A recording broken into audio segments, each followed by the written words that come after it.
নীল জলরাশির কয়েকশো মিটার নিচে ঘুটঘুটে অন্ধকার। সেখানেই বছরের পর বছর ধরে লুকিয়েছিল এক অবিশ্বাস্য সম্পদ।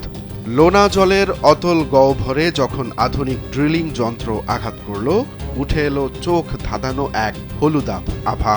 কোনো রূপকথা নয়, বাস্তবেই সমুদ্রের তলদেশে সন্ধান মিলেছে এক স্বর্ণ ভাণ্ডারের, যাকে বলা হচ্ছে এশিয়ার এযাবৎকালের সর্ববৃহৎ সমুদ্র তলদেশীয় সোনার খনি। অবিশ্বাস্য এই ঘটনাটি ঘটেছে চীনের পূর্বাঞ্চলীয় প্রদেশ শ্যানডংয়ের লাইজৌহু উপকূলে।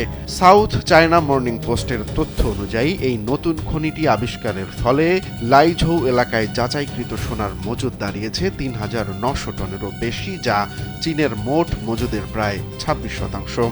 ১৯৪৯ সালে আধুনিক চীন প্রতিষ্ঠার পর থেকে এটি দেশটির ইতিহাসের সবচেয়ে বড় একক সোনার খনি।